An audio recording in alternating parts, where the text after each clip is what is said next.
Que a graça e a paz do nosso Senhor Jesus esteja com todos, amém? Amém, muito bom estar de volta aqui com vocês, né? Conhecendo novas pessoas e revendo os que estivemos 2 semanas atrás, encontrando o Ricardo. Hoje é o aniversário do Ricardo, parabéns, Ricardo, Deus abençoe, muito bom estar aqui. Quero convidar você a abrir sua Bíblia em João, capítulo 5, dos versículos 1 a 9.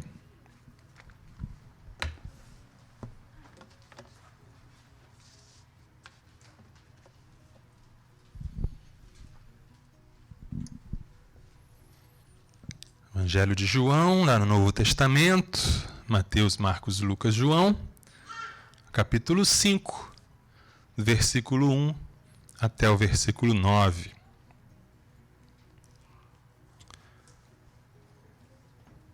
Passadas essas coisas, havia uma festa dos judeus e Jesus foi para Jerusalém. Existe ali, junto ao portão das ovelhas, um tanque chamado em hebraico Betesda, o qual tem 5 pórticos. Nestes jazia uma multidão de enfermos, cegos, coxos, paralíticos, esperando que a água se movesse, porque um anjo descia de tempos em tempos agitando-a. E o primeiro a entrar no tanque, uma vez agitada a água, sarava de qualquer doença que tivesse.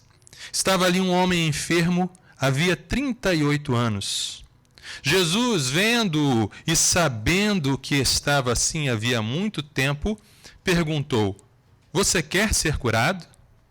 O enfermo respondeu: "Senhor, não tenho ninguém que me ponha no tanque quando a água é agitada. Quando tento entrar, outro enfermo chega antes de mim." Então Jesus lhe disse: "Levante-se, pegue o seu leito e ande." Imediatamente o homem se viu curado e, pegando o seu leito, começou a andar. E aquele dia era sábado. Um encontro que muda tudo. Vamos orar mais uma vez? Pai, obrigado por estarmos aqui. Obrigado pela oportunidade de nos reunirmos como igreja, de nos reunirmos como família para te celebrar. Obrigado pela oportunidade que já tivemos de cantar louvores a Ti, de dizer o quanto nós te amamos, de te agradecer com os nossos dízimos e ofertas, de orar. E queremos agora, Pai, continuar, Senhor, e receber de Ti a Tua palavra. Queremos que o Senhor fale conosco, queremos que o Senhor manifeste Tua presença, Teu poder. E queremos ser transformados pela Tua palavra. Queremos que haja, nesta manhã, um encontro contigo. Um encontro que muda tudo. Em nome de Jesus. Amém. Você acordou esta manhã, se arrumou, veio para cá. Talvez tenha vindo a pé, talvez tenha vindo de Uber, de carro, de bicicleta. Você veio e você imaginou: vou na igreja em que eu sou membro, ou vou na igreja em que eu fui convidado, ou vou na igreja que eu estou indo visitar. E você planejou o seu dia e talvez daqui você vá para outro lugar fazer outras coisas.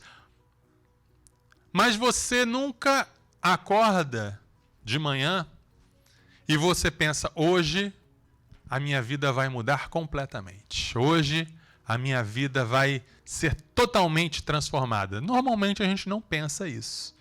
A gente acorda e vai viver a nossa vida e a gente vai achando que vai continuar tudo mais ou menos como a gente planejou.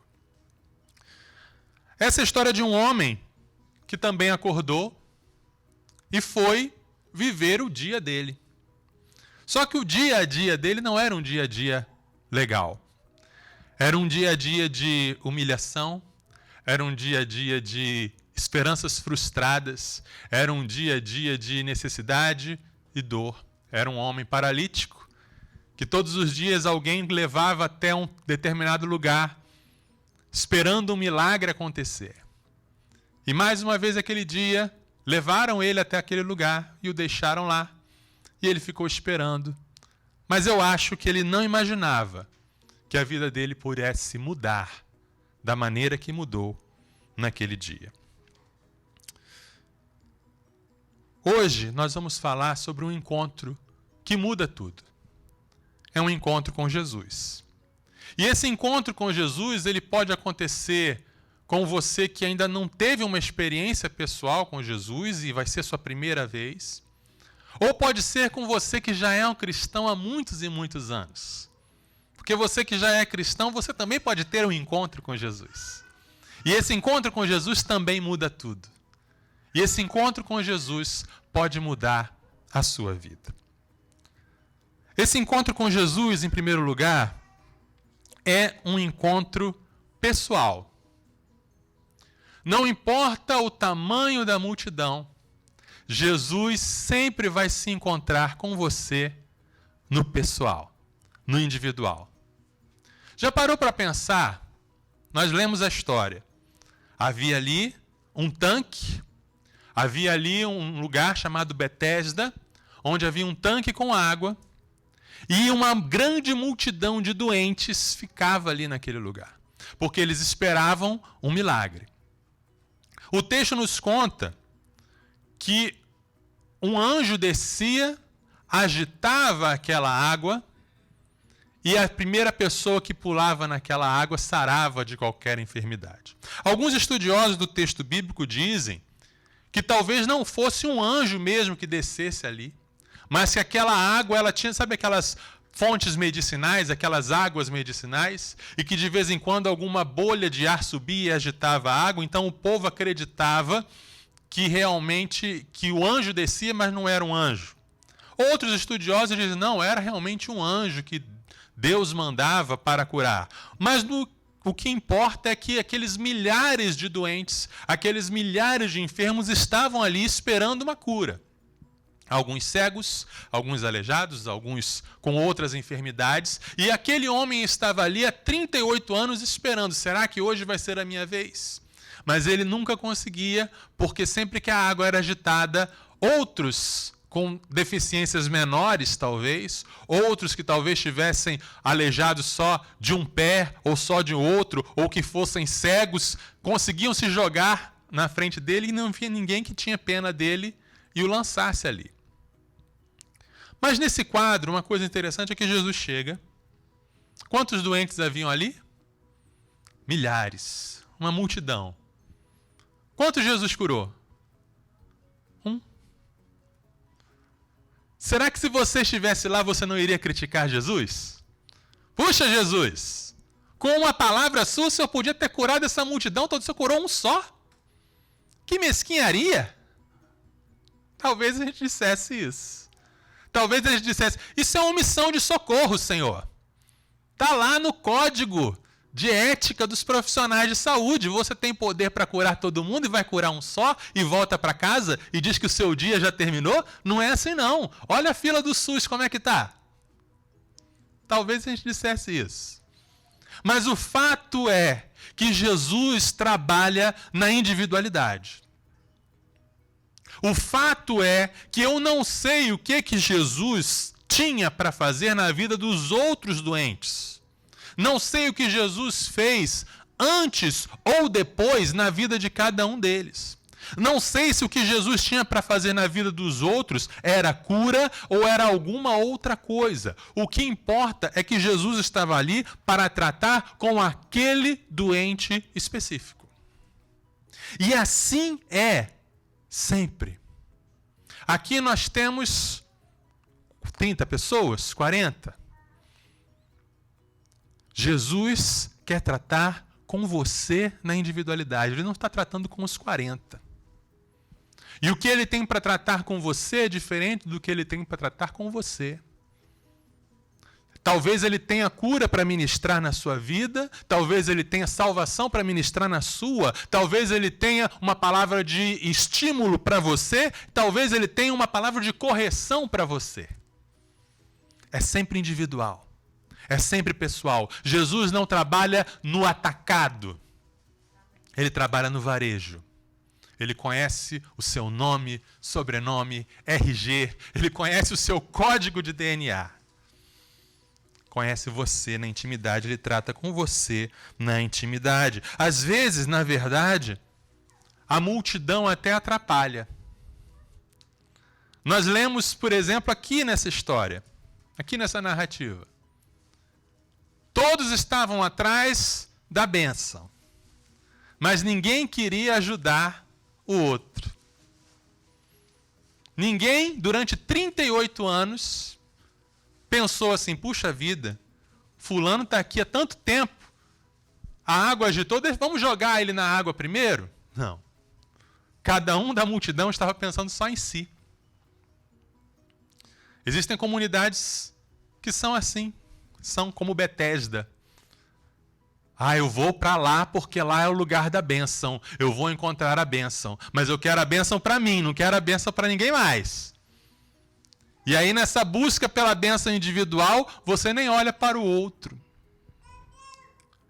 Tomara que aqui não seja Betesda, tomara que aqui seja uma comunidade como aqueles 4 amigos do paralítico, que baixaram pelo teto o homem paralítico para chegar até Jesus. Às vezes, a multidão atrapalha.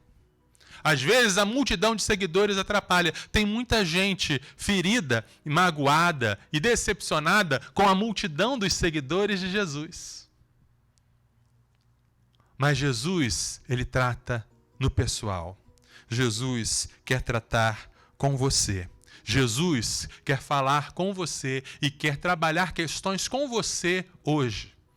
Seja você um novo convertido, seja você alguém que já caminha com Jesus há muitos anos, seja alguém que está começando a entender e descobrir quem é Jesus. Ele quer transformar algo em você hoje.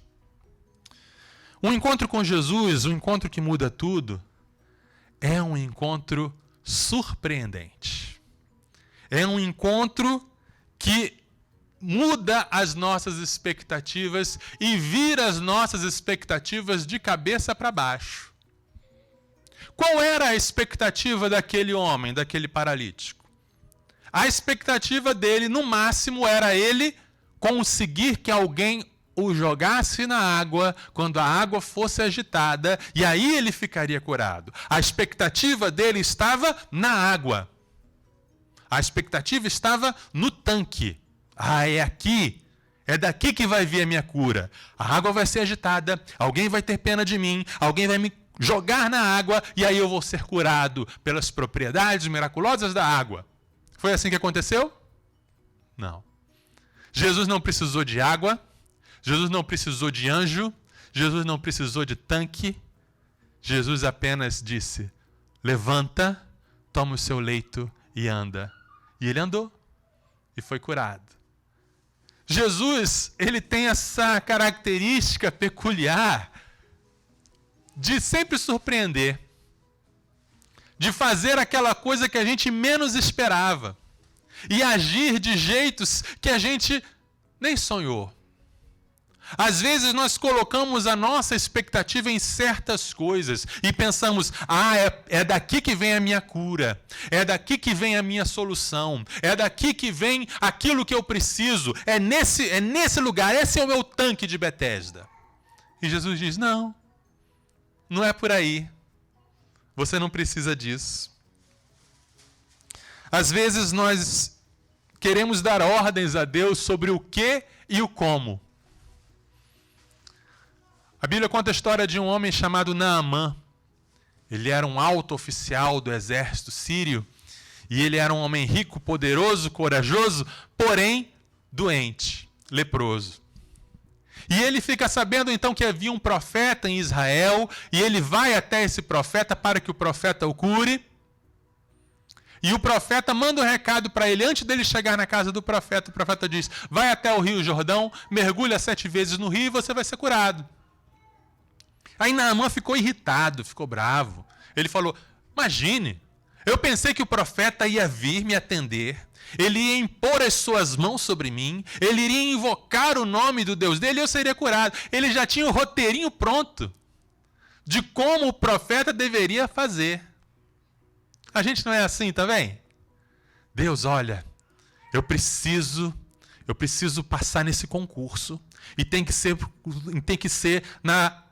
no cargo tal, eu preciso ir para aquela faculdade. Senhor, eu preciso casar com ciclano, tem que ser ciclano. porque Ele é o príncipe da minha vida. E a gente determina, e a gente acha que a gente já tem o nosso caminho traçado e que Deus vai simplesmente nos ajudar a colocar no caminho que a gente traçou. Alguém já disse certa vez, a melhor maneira de você fazer Deus gargalhar é você contar para Ele os seus planos. Contar para Deus os seus planos faz Ele dar boas gargalhadas. Porque a gente não sabe, a gente não conhece, a gente não entende. As nossas expectativas estão no lugar errado. Quer ver? Muitas vezes colocamos nossas expectativas em superstições. Como aquelas pessoas. Colocavam a expectativa na água do anjo. Ou será que evangélico não tem superstição? Claro que tem. Tanta gente que pega a Bíblia e abre no Salmo 91 e deixa lá na estante, como se as páginas da Bíblia fossem irradiar uma energia que iria abençoar toda a casa. Não. A Bíblia só funciona se você lê, entende, crê e pratica. Aberta lá no Salmo 91, pode ser 91, 81, 300 e não tem 300. Enfim, não adianta não. A gente coloca a nossa fé em certas palavras mágicas, em certos jargões, né? Isso, aquilo, eu determino e etc. Recebo, né? E tal. Aí cada dia tem o mundo gospel, cada dia tem gírias novas, né? A mais recente agora é querite. Né? Ih, varão, estou passando por um querite, que é o vale onde Elias passou, que foi alimentado por corvos. Então, quando você está traduzindo o bom carioca, passando um perrengue, é passando um querite. Essa é a mais nova gíria, gospel. Aí a gente cria essas coisas. Às vezes colocamos a nossa expectativa no moralismo, no legalismo. Se eu fizer tudo certinho, se eu agir assim, assim, assim, aí Deus vai me abençoar. Se eu seguir todas as leis e todas as regras, Deus vai me abençoar. Só que a gente sempre falha, a gente sempre erra e nunca dá certo. Às vezes a gente coloca a nossa expectativa de vitória, de bênção, no ativismo.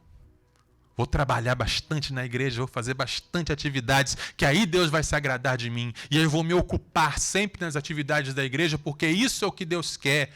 Será? Jesus surpreende. Jesus vem e age onde a gente menos espera. Uma vez eu fui surpreendido, eu fiquei realmente de queixo caído. Como vocês talvez saibam, eu sou capelão do Corpo de Bombeiros e eu fui enviado numa missão, representando o quartel, numa determinada igreja. Não era uma igreja batista, mas era uma igreja que tem muito má fama. Uma igreja muito envolvida em muitos escândalos e que não tem uma boa fama. E eu também nunca tive bom apreço por essa igreja, mas fui. E chegando lá, realmente eu vi certas práticas e certos discursos que não têm muito a ver com a Bíblia. Eu ficava pensando, realmente tem razão dessa igreja ter essa má fama. Eles fazem muitas coisas que não tem muito a ver, não ensinam corretamente. Mas no meio ali da celebração, no meio das palavras, no meio de muitas coisas que aconteceram, houve a pregação do Evangelho e foi falado sobre Jesus, e foi falado sobre o poder de Jesus e a salvação de Jesus, e o Espírito Santo agiu. E muita gente se converteu, muita gente entregou sua vida, e eu senti o mover do Espírito Santo. Eu pensei, Deus, não importa onde o Senhor não tem limites. O Senhor vai, o Senhor age, quando é o Senhor e o Senhor quer, ninguém impede. Jesus, quando nos encontra, é um encontro surpreendente. Por fim, é um encontro que leva a uma decisão. Jesus chegou, viu aquele homem, naquele lugar, naquele estado, e ele fez uma pergunta. Acho fantástica a pergunta de Jesus. O texto diz que Jesus conhecia aquele homem sabia que ele estava naquele estado havia 38 anos. E aí Jesus chega para aquele homem, talvez ele tenha se abaixado, porque o homem era paralítico, olhou bem nos olhos do homem e disse: você quer ser curado? O que você responderia se fosse Jesus? Você iria revirar os olhos, dizer: Dã? Não é óbvio? O senhor não sabe que eu estou aqui nessa situação? É claro! Que pergunta boba! Mas é uma pergunta fundamental. É uma pergunta essencial. E Jesus sempre faz essa pergunta nos evangelhos. Ele chega para o cego e fala: o que você quer que eu te faça? Quero ver, Senhor. Tá bom. Vocês, o que vocês querem que eu faça? Jesus sempre faz essa pergunta, e é uma pergunta que não é óbvia. Às vezes a pessoa quer ficar como está. Há pessoas que estão em situações doentias, mas querem ficar nessa situação doentia porque a doença tem vantagens. Já ouviu falar das vantagens da doença? Lembra quando você era criança? Quando você ficava doente? Tinha muitas vantagens. Você não precisava ir para a escola. Sua mãe ficava cuidando de você. Sua mãe não brigava com você e não deixava os seus irmãos perturbarem você porque você estava doente. Não é assim? É o que se chama de vantagens colaterais da doença. E às vezes a pessoa está acostumada com essas vantagens, está acostumada com ser o doente, a coitada, a vítima. E inconscientemente se apega com isso. Há vantagens no problema. Há familiaridade no problema. Você está acostumado. A situação está ruim, mas você está acostumado. É a situação que você conhece. Você tem medo de sair dessa situação que você conhece, para o desconhecido. E existe até identidade no problema. A pessoa se identifica com aquele problema. Eu sou isso. Eu sou isso. E aí é difícil largar. Por isso Jesus pergunta: o que você quer? Você quer ser curado? Você quer ser transformado? Você quer uma nova vida? Você quer largar essa prática? Você quer mudar esse hábito? Você quer sair dessa situação? Você quer ser transformado? É uma pergunta fundamental. Ela nos leva a olhar para dentro de nós mesmos e decidir o que nós de fato queremos. Interessante que diferente do cego, quando Jesus perguntou: o que você quer que você faça? O cego falou: quero ver. E Jesus curou. O paralítico, ele não foi tão direto. O paralítico meio que desconversou. Ele falou: Senhor, olha, toda vez que eu quero ir para a água se agita, ninguém tem pena de mim, e as pessoas não me colocam lá, e outros vão na minha frente. Ele ficou rodeando. Muitas vezes a gente é assim também. Às vezes, quando Jesus nos pergunta: o que você quer?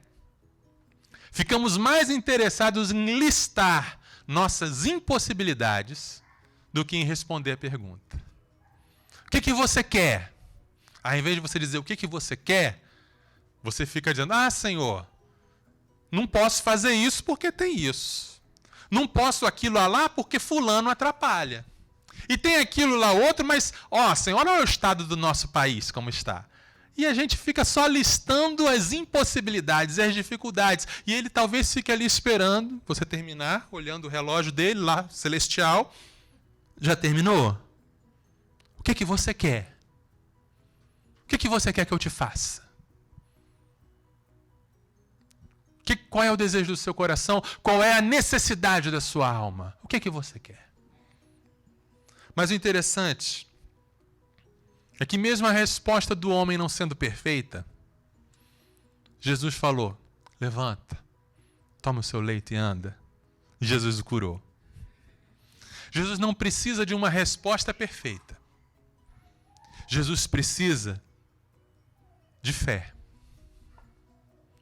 de confiança, de que Ele é quem Ele diz que é, de que Ele faz o que Ele promete, de que Ele pode transformar, curar, perdoar e salvar. Jesus trabalha com o que Ele tem. Se a sua fé é do tamanho de um grão de mostarda, que é a menor de todas as sementes, com essa fé pequena Ele faz milagres. Todo encontro com Jesus produz transformação, desde que a gente permita. Jesus falou: levanta, toma o seu leito e anda. Se aquele homem não tivesse acreditado em Jesus, ele ia continuar deitado. Ele ia falar: como é que eu posso me levantar se eu sou paralítico? Você está doido? Sou paralítico, 38 anos. Estou acostumado com essa situação. Eu sempre fui assim. Eu não levanto. Aí você está me mandando levantar? Sai para lá, seu doido. E ia continuar deitado. Mas quando Jesus falou: levanta, o que ele fez? Levantou. Não foi Jesus que o agarrou e o colocou de pé. Ele levantou, porque ele creu na palavra de Jesus. É isso que é fé. A fé é sempre produzida pela palavra de Deus. A palavra que sai da boca de Deus é o que produz fé no nosso coração. Quando Deus diz: crê em mim, será salvo. Se você crê, essa palavra produziu salvação. É assim que funciona. A palavra é semeada e recebida pela fé. E por isso ela germina. Concluindo, Jesus está vivo aqui hoje. É muito importante dizer isso. Jesus está vivo aqui hoje. Essa semana, nas minhas redes sociais, eu vi um vídeo de um chamado pastor, alguém que é conhecido como pastor, dando entrevista na Rede Globo, né? Na Globo News. Uma entrevista no Globo News, não, outro programa aí da Globo. E aí ele estava entrevistando, estava falando, ele falava sobre Jesus, discurso até muito bonito no começo.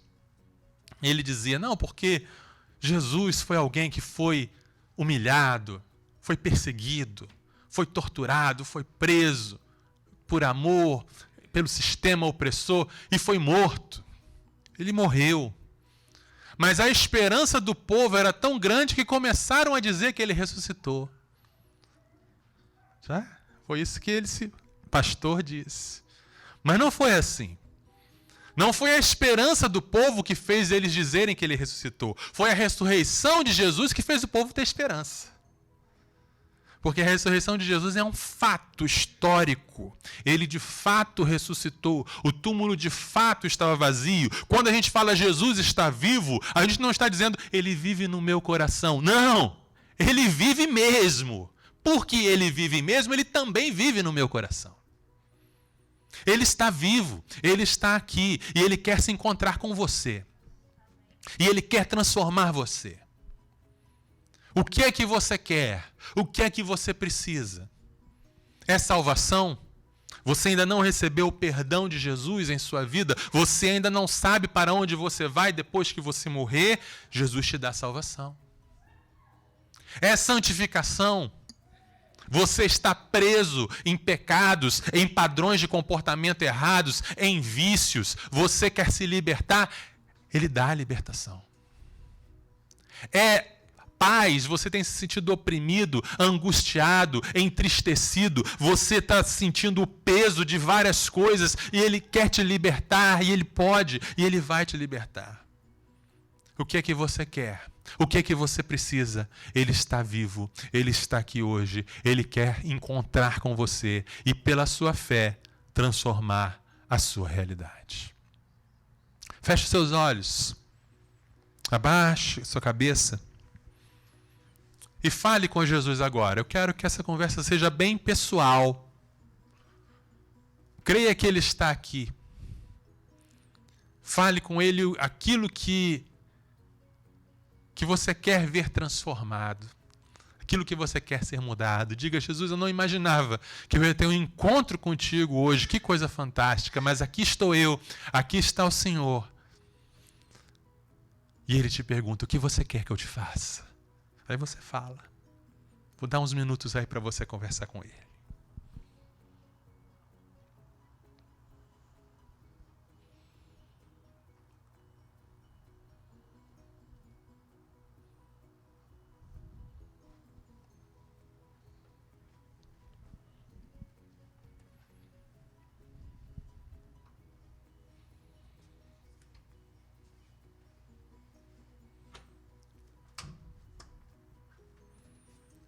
Não sou eu que estou fazendo promessas.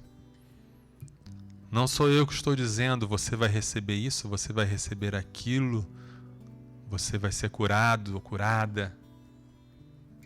Isso aí é entre você e Jesus, o que Jesus está falando com você. Mas uma coisa eu posso lhe garantir, pela autoridade da palavra de Deus: todo aquele que invocar o nome do Senhor será salvo. Se você nesta manhã conversou com Jesus, e você entendeu que você é um pecador, e você entendeu que você precisa de perdão para poder estar com Deus, para poder morar no céu, e se você entendeu que Jesus está vivo, Ele pode te perdoar, Ele pode te fazer um filho de Deus, Ele pode te dar a vida eterna. Se você fez essa oração, se nesta manhã você entregou sua vida para Jesus e você disse: Jesus, eu quero ser um discípulo teu, eu quero ser um seguidor, eu quero o teu perdão e a vida eterna, eu queria que você levantasse sua mão, porque eu quero conhecer você e orar por você. Amém? Mais alguém? Amém? Amém. Pai, muito obrigado. Obrigado porque salvação chegou neste lugar. Obrigado porque o Senhor falou com cada um aqui. Obrigado porque o Senhor está vivo e o Senhor sempre surpreende. Guarda-nos, abençoa-nos, dá-nos a tua paz. Em nome de Jesus. Amém.